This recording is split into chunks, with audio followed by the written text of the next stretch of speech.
Shalom à tous, Baruch Hashem. On a le plaisir, la joie, le srout de continuer le Chok Emunah. Dernier chélek de la série, Bat Hashem. On est le 29 Tammuz et on reprend le jardin de la foi.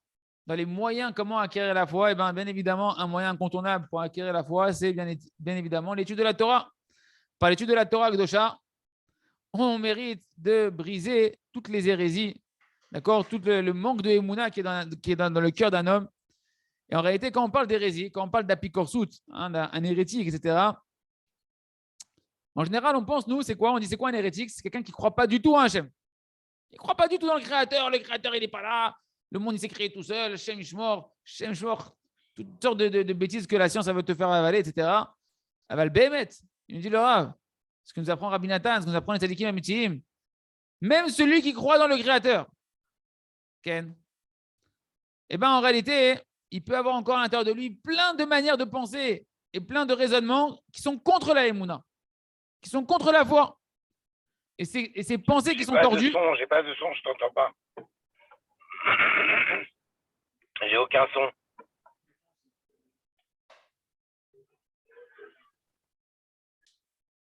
Toutes ces pensées-là, d'accord, qui sont maintenant, malgré que la personne elle croit dans Hachem, il y a des parties où elle manque de Emouna là-bas. Eh ben, ce sont des formes d'hérésie qui vont masquer en fait la réalité d'Akadosh Baruch Hu et de sa présence divine. Et donc, une personne, quand elle va étudier la Torah, eh ben, la Torah elle va l'aider à clarifier ses traits de caractère, ses manières de penser, de pouvoir corriger sa manière de voir les choses et donc d'annuler toutes les formes d'hérésie qui sont encore dans sa tête, que la personne n'a pas encore idée que cette manière de penser, c'est une pensée hérétique qui va à l'encontre de la Emouna dans Akadosh Baruch Hu. Donc, une personne, par son étude de la Torah, si elle cherche bien sûr ça dans la Torah, elle aura le mérite de renforcer sa Emouna. Et tout ça, en réalité, ça marche, ça s'accomplit seulement pour un homme que, comme on l'a dit, dans son étude de la Torah, eh ben, il cherche à annuler sa tête devant la tête de la Torah. Tu n'étudies pas la Torah pour dire « ouais, je suis d'accord, je ne suis pas d'accord ». Non, je viens pour m'annuler. Je viens pour remplir mon cerveau de la conscience de la Torah. Je viens pour annuler ma volonté et mon intelligence et mes croyances à la Torah. Et je suis prêt à accepter chaque mot, chaque nouveau concept de la Torah que je vais apprendre, qui est de la Torah Gdosha. Je suis prêt à l'accomplir et à jeter ce que je pensais être le contraire. Et c'est ça qu'on appelle étudier la Torah afin de l'accomplir. Il m'a la asot, comme nos sages ont dit, celui qui étudie la Torah dans Pirkei Avot, chapitre 4, celui qui étudie la Torah avec le but de l'accomplir, d'accomplir ce qu'il étudie, on lui donne à la fois la possibilité et d'étudier, et d'enseigner, et de préserver la Torah, et d'accomplir la Torah.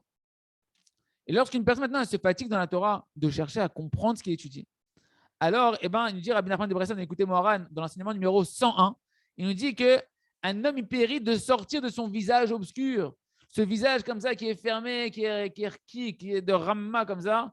Tu veux sortir de ça? Quand tu étudies la Torah, cherche la lumière de la Torah, cherche à comprendre la Torah. C'est-à-dire qu'une personne va sortir de quoi? De l'obscurité qui provient d'où? Qui provient du masque que tu as mis sur la conscience d'Hachem. D'accord? Que le visage lumineux d'Hachem, qu'Hachem il est Raktov, qu'Hachem il t'aime, ça tu l'as masqué. Ah, tu vas rentrer dans la Torah pour redécouvrir Hachem, pour découvrir le visage d'Akadosh Baruch Hu, tu vas redécouvrir la lumière d'Hachem et tu vas retrouver un visage lumineux, nous dit Rabbi Nachman, que ça, c'est le contraire de tous les mauvais caractères, de tous les mauvais désirs qui, eux, viennent faire un écran sur la lumière d'Akadosh Baruch Hu et sa Emouna. Donc, on voit que l'étude de la Torah nous permet de retrouver la joie, la Emouna et le visage d'Akadosh Baruch Hu. Donc, par le fait qu'une personne maintenant, elle va, par son étude, attirer de la Torah dans le monde, eh bien, il attire quoi? C'est quoi la Torah? La Torah, c'est l'outil par lequel Hachem il a créé le monde, c'est la matrice du monde. Donc, quand tu étudies la Torah, tu attires la providence d'Hachem sur toi. Tu attires sur toi dans le monde la providence d'Akadosh Baruch Hu, et chacun en fonction de combien il va être proche de la Torah. Il nous dit Rabbi Nachman, dans la Torah 21 de l'Ikutei Etzot, sur le Chelek, sur le chapitre de l'étude de la Torah, enseignement 21, il nous dit lorsqu'une personne étudie la Torah, qu'il attire la providence d'Akadosh Baruch Hu sur le monde, chacun en fonction de sa proximité avec la Torah, eh ben, il va avoir une conscience de la providence d'Hachem qui va être encore plus parfaite. C'est-à-dire quoi? Plus tu vas étudier la Torah correctement et plus tu vas sentir Akadosh Baruch Hu qui te parle et qui t'attire vers lui à chaque instant. Il y a raison qu'on puisse étudier la Torah avec cette kavana-là et qu'on puisse connaître Akadosh Baruch Hu et avoir un visage rempli de lumière. Je n'ai les kolzé. On continue Baruch Hashem avec le jardin des louanges. Donc on est dans la description du schéma Israël d'après la lumière de la Emouna qu'il faut aimer Hachem dans toutes les situations, dans le bien et dans le mal, lui dire merci. On a vu que c'est ça la pnimiout, l'intériorité du schéma Israël, nous a dit Rabbi Nachman. Rabbi Nathan, Vedibar Tabam, et tu en parleras à tes enfants de la Torah. Il nous dit, il faut en réalité constamment. Qu'est-ce que tu dis dans le chemin quand tu dis ça? C'est qu'Hachem, il nous renforce de dire que tu dois constamment parler de la Torah et des fondements, des bases de la Torah, que c'est la Emouna, que tout est pour le bien. C'est ça la base de la Torah. Le Yesod de toute la Torah, c'est la Emouna, que tout est pour le bien. Tu dois en parler. C'est pas simplement, on dit en général, Bam, c'est Bereshit et Mehematai. C'est les premières lettres de la Torah écrite, de la Torah orale. Mais en réalité, vu qu'on a vu que toute la Torah, le but, c'est la Emouna, que ce soit la Torah écrite et la Torah orale, tu dois en parler constamment de quoi? De la Emouna. De la Emouna. Raconter les miracles d'Hachem, les bontés d'Hachem que tu as dans ta journée, à chaque instant, etc. Te rappeler combien tout est pour le bien, combien tout ce qui se passe dans le monde, même si tu ne le comprends pas, c'est que du chesed, que de la rachamim d'Hachem, de la bonté, de la miséricorde d'Hachem, parce qu'Hachem, il nous aime, Kadosh Baruch Hu, et que nous, de la conscience qu'on a de l'amour d'Hachem, alors nous, on aime Kadosh Baruch Hu. Et ça, tu dois constamment dire Barta, bam, tu dois en parler sur les yesodot de la Torah. On dit le Rav que une des parties essentielles de la mitzvah de Vedi Barta Bam, tu en parleras de ces paroles de Torah, c'est de remercier Hachem sur chacun des détails de ta vie. Par exemple, tu es en train de manger, tu dis merci à Kadosh Baruch Hu pour telle et telle nourriture, merci pour la viande, merci Toda Rabba pour le pain, Ribono Shaolam, tu détailles. Merci Hachem pour la salade, comme ça il faisait Rabbi Nachman, merci à Kadosh Baruch Hu pour le poulet, etc., etc. Parce que Hachem, il a eu dans sa providence, il t'a amené à toi que tu puisses avoir tel et tel manger. Ce n'est pas un hasard, ce n'est pas une chance, c'est Hachem qui t'a envoyé Barachamim, qui a créé ça pour toi, qui te l'a mis devant toi, qui te le met, etc., etc. Et une personne, elle doit également remercier pas que la nourriture, Hachem pour la nourriture, celui par qui t'est arrivé la nourriture. C'est-à-dire quoi? Tu vas dire merci ma femme pour cette bonne salade, merci mon fils que tu as préparé les sandwichs pour les enfants, etc. De voir par qui Hachem il passe et remercier à Kadosh Baruch Hu. Merci pour ça, etc. Merci pour la viande. Et donc, c'est important également de mentionner, lorsque tu vas remercier sur ta nourriture ou sur toute chose que tu utilises, de détailler, rentrer dans les détails et pas dire de manière globale, merci Hachem pour la nourriture. Pourquoi? Parce que ta émouna, elle va se raffiner combien tu as conscience dans chaque détail. Chaque détail, tu dois remercier en particulier celui qui a préparé la nourriture et sur chaque détail de quoi il s'est fatigué, etc., de la préparation de la table, etc., etc. On continue. Beshivtecha bevetecha. Lorsque tu dois en parler quand tu es assis dans ta maison. Qu'est-ce que ça veut dire? Comme on a dit jusqu'à présent, quand un homme il est assis dans sa maison, etc., il doit s'habituer également aussi là-bas à remercier Hachem, à louer Akadosh Baruch Hu sur toutes les bontés qu'il entoure dans sa maison. Et dans les moindres détails, etc., par exemple, tu vas remercier Hachem pour la maison et tous les détails de la maison. Merci Hachem pour les fenêtres, pour les portes, etc. On croit que c'est naturel, on croit que c'est normal. C'est un Ashgarat Hachem, c'est un chesed Hachem. Tu as un toit avec des fenêtres, avec des portes. C'est l'opachut. C'est l'opachut. Merci pour la chambre à coucher. Merci pour les lits. Merci pour les armoires. Merci pour le salon. Merci pour la table sur laquelle on mange. Merci pour la salle de bain. Merci pour les robinets. Merci pour l'eau qui coule. Il n'y a pas très longtemps encore, on devait aller au puits pour aller puiser de l'eau. Toi, tu as de l'eau dans ton robinet, tu dis, il y a de l'eau, c'est cool, c'est normal. Ah, c'est normal, c'est très Hachem. Merci à Kadosh Baruch Hu pour l'électricité. Merci à Hachem pour la lumière. Tous les électroménagers, etc., qui nous aident. Hein, merci pour la machine à laver. Merci pour aller à Stein pour aller bosser, mon frère. Merci pour la machine à laver, etc., etc. Et une personne, elle doit, comme ça, détailler à Kadosh Baruch Hu. Et comme ça, elle accomplit la mitzvah. De quand tu es dans ta maison, tu es en train de parler justement de la Emouna. Tu es en train de remercier Kadosh Baruch Hu, d'aimer Hachem quand tu es assis dans ta maison. Et ça aussi, c'est la mitzvah de Veshinantam, que tu enseigneras. Pourquoi? Parce que ça rentre comme ça. Tu vas enseigner à qui? À ta femme, à tes enfants. Ils te voient comment tu vis la Emouna dans ta maison. Et ça leur apprend à voir aussi les chassadim d'Hachem, à remercier Kadosh Baruch Hu. Et ça s'appelle aimer Hachem. Ça s'appelle aimer Hachem et apprendre à aimer Hachem. Il y a personne qui l'école d'accomplir tout ça. Merci Hachem pour la table. Merci Hachem pour la lumière. Merci Hachem pour cette salle. Merci Hachem pour l'ordinateur, tout ce qu'on utilise. Toda lecha Hachem itbarach, shenizke lekol ze chazak. On continue avec le livre À travers champs et forêts. On puisse avoir le mérite tous, B'at Hachem, de faire tous les jours, nous, nos femmes, nos descendants, tout l'âme Israël, 1 heure de hitbo des doutes comme il faut, B'at Hachem. Donc, on est dans les explications pourquoi des fois les prières ne sont pas acceptées. On a l'impression qu'elles ne sont pas acceptées, qu'elles ne sont pas entendues, que je me décourage, j'ai beau prier, je ne vois pas la solution arriver, etc. Eh bien, il y a un grand principe qu'on dit en Israël, Kol Akava Letova. Tout retardement, il est pour le bien. Même des gens qui ne sont pas froums en Israël te disent Kol Akava Letova. Ça s'est empêché, ça ne s'est pas encore réalisé, c'est pour ton bien. C'est un proverbe, Baruch Hashem, judéo-israélien. Et donc, il nous dit, qu'est-ce qu'on a appris jusqu'à présent? c'est que chaque empêchement qu'il y a dans la tfila, ouais, et ben en réalité, il est pour tomber. Combien de fois on a vu chez des élèves qu'ils ont mamash multiplié les prières et ils ont prié pour avoir une délivrance. Par exemple, ils voulaient avoir une maison à Yerushalayim, ils voulaient trouver leur femme, ils voulaient avoir des enfants, etc. Okay. Et que le fait que ça s'est empêché, eh ben, ça leur a ouvert à commencer de rentrer dans l'étude de la Torah. Ils ont commencé à faire plus d'efforts, se mettre à étudier, etc. Et lorsqu'ils ont vu qu'ils priaient, mamash, pendant un long moment, comme ça, à s'engager dans les prières, et qu'ils ne voyaient pas de délivrance, eh ben, ils ont commencé à se décourager. Et ils sont venus voir forcément le Rav, et demander du chizouk. Ah voilà, nous on fait ce que Rabbi Nachman dit, ce que vous dites, on prie, etc. Il n'y a pas de Yeshua, il n'y a pas de délivrance. Le Rav, il leur a dit, continue de prier, comme il a dit Rabbi Nachman, ne te désespère pas. Et vous-même, vous verrez de vos propres yeux quels sont les fruits que vous allez récolter de ces prières-là et quel plaisir vous allez avoir quand vous aurez, en fin de compte, la réponse à vos attentes de vos prières. Et il dit combien de couples qui des fois on les voit, ils se marient très rapidement.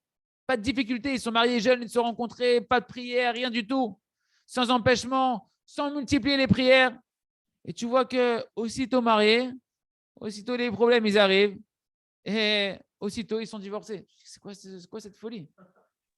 On s'est marié facilement, ben on a divorcé facilement. Hachem Ishmor. Ou bien que tu vois que les gens, ils vivent, ils n'ont pas travaillé sur ça, ils n'ont pas désiré ça, ils n'ont pas prié ça, ils vivent avec des problèmes de shlom bayit, des problèmes d'entente conjugale, etc.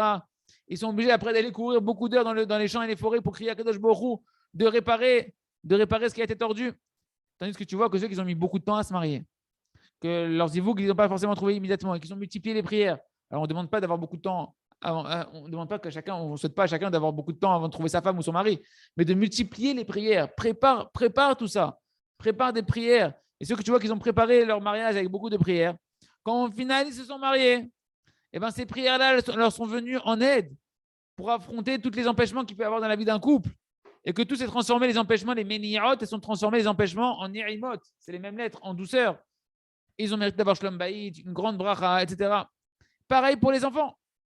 Combien de parents ils ont des enfants sans prier dessus? Tac, ils se sont mariés, tac, ils ont le premier enfant qui arrive dans les premiers mois. Ils n'ont pas prié dessus. Les enfants, ils sont venus avec peu de prières. Et après, combien ils doivent souffrir dans leurs enfants? Parce qu'ils n'ont pas de siat et shmaya, ils n'ont pas l'aide du ciel. Ils ont besoin après de grandes délivrances pour pouvoir éduquer leurs enfants comme il faut. Pour pouvoir changer ce qui est déjà là. Parce que s'ils avaient prié avant, alors ils auraient changé les choses avant que ça arrive. Ils auraient dessiné sur l'ardoise, sur une ardoise vide, ils auraient écrit ce qu'ils veulent. Mais l'ardoise, elle est déjà écrite. Maintenant, il faut effacer, il faut réécrire. C'est pas la même histoire. Donc, tu vois que ceux qui ont eu du mal à avoir des enfants, qui ont beaucoup prié, au final, ils ont des enfants qui sont des enfants et qui ont du nachatroir. Parce que c'est des enfants qui sont venus avec beaucoup de prières qui aident ces enfants-là et qui aident les parents.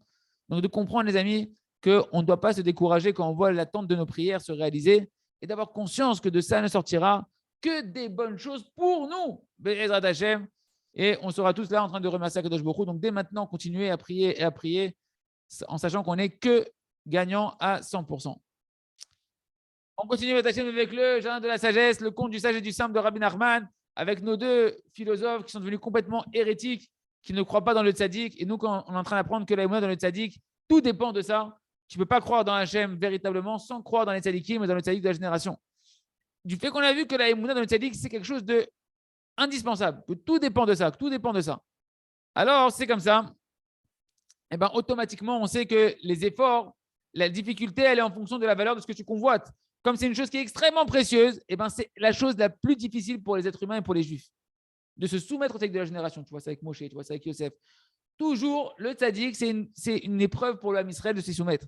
Parce que la émouna dans le roi du monde, de croire que dans le roi, que dans le Kadosh Baruch Hu, d'accord, même pour celui qui est éloigné de la émouna, eh ben, ça ne réveille pas tant que ça une opposition très très forte. Pourquoi?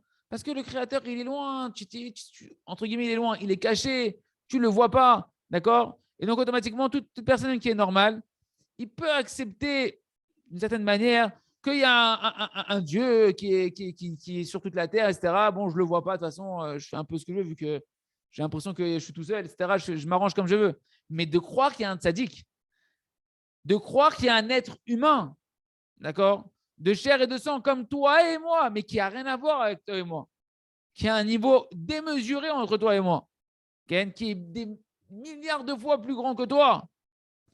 Ken, un homme qui part avec Hachem, comme il parle avec son meilleur ami, oui, qui peut annuler des décrets sur tout le peuple. Ça, les gens, ils n'arrivent pas à accepter ça. Parce que ça donne une vraie humilité. Ça t'impose l'humilité. Ça t'impose de devoir casser ta gava. Et ça, une personne qui n'est pas prête à casser sa gava, c'est insupportable pour elle. Ma pitom, pourquoi? Il est comme moi, il a deux oreilles, deux yeux, un nez, une bouche. Une kippa, moi aussi j'ai une kippa. Quelle différence, toi et moi? Et ça, quelqu'un qui est chacham, comme le chacham de notre histoire, et ben pour lui, plus quelqu'un qui est intelligent, plus quelqu'un est intelligent, il est intelligent en Torah, il est intelligent dans les sciences, plus c'est difficile pour lui. Parce qu'il sent qu'il est quelque chose, lui aussi. Moi aussi, je suis quelque chose. Moi aussi, je suis chacham, qu'est-ce que tu crois? Pourquoi tu crois qu'il est plus chacham que moi, celui-là? Ken, difficile d'accepter qu'il est meilleur que toi. Et même la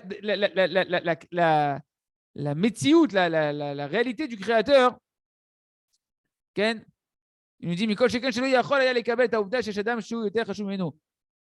que déjà, d'accepter que le créateur, c'est difficile, mais d'accepter qu'il y a un homme qui est plus grand que moi et que je dois passer par lui, ça, c'est quelque chose de très, très difficile. Et en particulier, que cette hérésie dans le tzaddik, comme on l'a dit, c'est pire que l'hérésie dans Hachem. Parce qu'un homme, il peut renier le tzaddik avec une grande effronterie et se mettre en marque-loquette et commencer à mal parler et être contre le tzaddik, ce qu'il n'osera pas faire devant Hachem. Une personne essaie de se faire petite, etc. Un petit peu, on va avoir de l'effronterie devant un Kadosh Baruch Hu, devant un dévoilé, un petit peu, mais devant le tzaddik, là on voit toute l'effronterie d'un homme qui sort de Shalom. Et il nous dit en particulier que tant qu'un homme y vit, alors il ne peut pas être complètement renégat dans le Créateur. C'est impossible. Parce que celui qui nous dit, Rabbi Nachman, il vient d'écouter Moira, un enseignement 274, un homme qui déracine le point profond de Emouna qu'il a dans son cœur en Akadosh Baruch Hu, il doit mourir immédiatement. Ce qui donne la vie, c'est la foi en Hachem. Tu vis parce que tu crois en Hachem. Donc le plus grand hérétique, il croit encore en Hachem. Mais de manière très, très, très, très, très cachée dans son inconscient, mais il croit encore en Hachem. Donc tant que tu vis, tu crois encore dans le Créateur. Comme dit Rabbi Nachman, sache qu'il y a des Réchaïm qui font des efforts, durant toute leur vie pour se déraciner d'Hachem Yitbarach, Chas v'Shalom. Ils veulent retirer leur lien avec le judaïsme, avec la Torah, avec la Emouna, tout ce qui leur reste de Gdusha d'Israël, qu'ils ont encore en eux, ils se battent avec ça. Parce qu'ils sentent que ça leur fait des remords, ça les remet en question, et ça les dérange, etc. Ça ne les laisse pas faire ce qu'ils veulent. Et même qu'ils sont des grands Réchaïm Gmourim, l'étincelle de Emouna qu'ils ont en eux, ce point de Emouna qu'ils ont en eux, ça les embrouille. À chaque fois, ça les remet en question. Ils ont des pensées de tchouva qui viennent. Les Réchaïm, ils sont remplis de pensées de tchouva. Donc c'est pour ça qu'ils veulent essayer d'écarter les cours de Torah, écarter les religieux, etc. Parce que ça les ramène encore à la tchouva. Encore, ça me remet dans ma tête la tchouva, etc. Ken. Et ça leur ramène la crainte du jour du jugement, qu'ils vont devoir rendre des comptes, etc. Et à cause de ça, ils n'arrivent pas à kiffer leur avérote. Je ne peux pas kiffer ma avéra, je fais ma avéra, mais je pense à Hachem, je pense à truc, oh là là, il faut que je me truc, je m'éloigne, il faut que je parte de la communauté, il faut que je. Hachem Ishmor, Ken.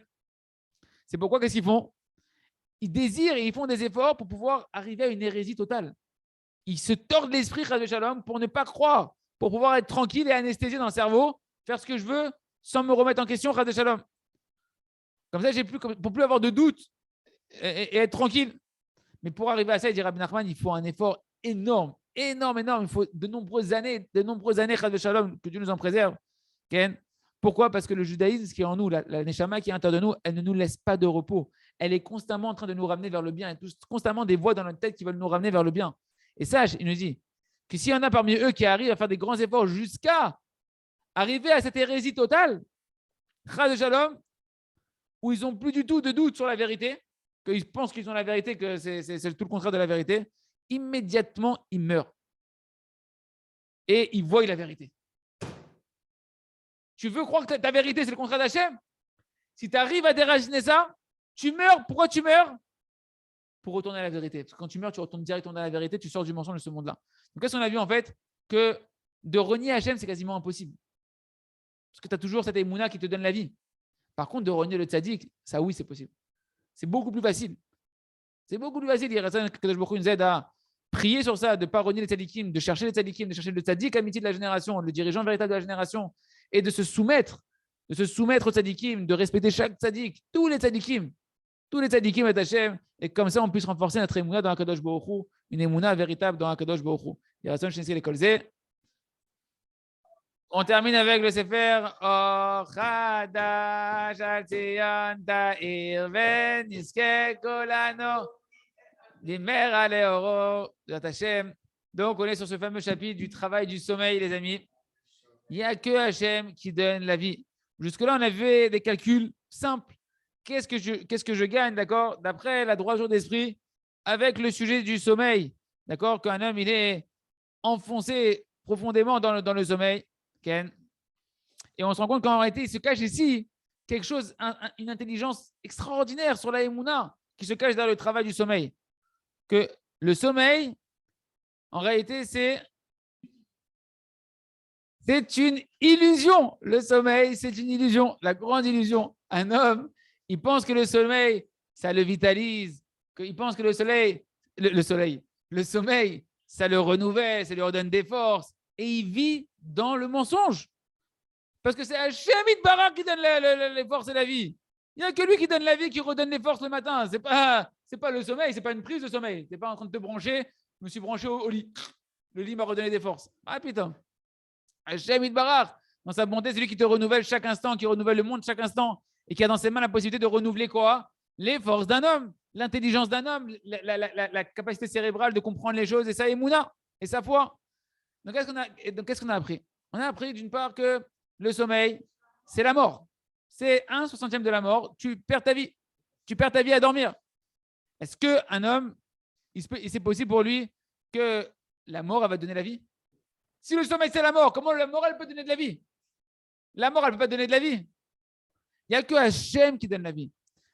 Et c'est d'Hachem, c'est d'Akadosh Baruch Hu, qu'on reçoit en réalité la vie d'où on la reçoit chez Hachem, de l'attachement à Hachem. Quand tu t'attaches à Hachem, tu reçois de la vie. Quand tu dors, si tu ne fais pas un travail, et que tu restes dans cette pensée tordue du sommeil, quand tu dors, tu te déconnectes d'Hachem. Tu oublies Hachem. Quoi, oublier Hachem, ça va donner de la vie? Ma putain. Comme c'est marqué, et vous qui êtes attachés à Kadosh Baruch Hu, vous êtes tous vivants. L'attachement à Hachem, ça donne de la vie. Tandis que le sommeil, c'est un détachement d'Hachem. Un sommeil qui n'est pas travaillé, qui n'a pas de prière sur le sommeil, que tu ne sais pas pourquoi tu vas dormir, ça te détache d'Hachem. Est-ce que se détacher de la source de la vie, ça peut donner de la vie? Ma putain, ce n'est pas le sommeil qui donne la vie. Et ça, en réalité, c'est un fait que tout le monde peut reconnaître. Que tu peux dormir des fois beaucoup de temps et te réveiller fatigué. Oh là là, aujourd'hui, j'ai dormi 12 heures, mais je suis fatigué. Comment c'est possible? Tu as dormi 12 heures, tu as dormi 10 heures. Ta femme, des fois, elle se réveille et dit, je ne comprends pas. J'ai dormi 10 heures et je me réveille fatigué. Okay? Parce que qu'est-ce qui se passe? Tu vois que d'autres personnes, ils vont dormir très peu. Okay? Des fois, tu vois un homme, il peut dormir une demi-heure et se réveiller comme ça. Il a fait un sommeil réparateur et il a des forces renouvelées, etc. Okay? C'est marqué dans la Torah, dans Dvarim, ce n'est pas le pain qui fait vivre un homme. Ce n'est pas le pain qui fait vivre un homme. Tu vis par la bouche d'Hachem, par le souffle de la bouche d'Hachem. C'est ça qui fait vivre un homme, c'est le souffle de la bouche d'Hachem. Et bien, de la même manière, on peut dire, ce n'est pas par le sommeil qu'un homme y vit. Comme il ne vit pas avec son pain, il ne vit pas par le sommeil. Il vit que par le souffle de la bouche d'Akadosh Baruch Hu. Il se trouve que le fait de vouloir dormir, avec la pensée que je veux recevoir du sommeil en lui-même, des forces de vie, c'est un manque de émouna total. Mais là, je m'inclus dans tout ce que je dis. Ne croyez pas que je suis en train que j'ai passé ce schlave-là. On est tous en train de travailler sur ça. Mais c'est extraordinaire de voir comment le Rav nous fait travailler sur des sujets qui sont fondamentaux de la vie, où on ne voit pas du tout là-bas le manque de émouna et le travail qu'il y a à faire là-bas. On doit se relier à la vie. Le Yetzer Hara, il inverse tout chez l'homme. Il inverse toutes les compréhensions de la vie, les inverse chez l'homme. Il nous tord la manière de comprendre la vie. Il dit au monde, Ken, je suis mort de fatigue, je suis obligé d'aller dormir. Et qu'est-ce qu'il pense un homme? Il pense qu'il est très fatigué et que le sommeil, il va le renouveler. Le sommeil en lui-même, il va le renouveler. Tu penses que le sommeil, il va te donner de la vie, il va te donner des forces. Il faut déjà détecter que cette pensée-là, c'est une pensée d'hérésie. Est-ce que le sommeil peut donner de la vie? Hachem Yitbarach, il peut donner de la vie. Qu'est-ce qui donne la vie? C'est que le lien avec Hachem. Et là, on commence à comprendre c'est quoi le sommeil. Dans le sommeil, tu peux chercher et tu dois chercher le lien avec Hachem. Tu dois chercher à t'endormir pour t'attacher à Hachem dans le sommeil. Qu'est-ce qui amène la fatigue? C'est le détachement d'Hachem. Tu t'es tellement détaché d'Hachem dans la journée.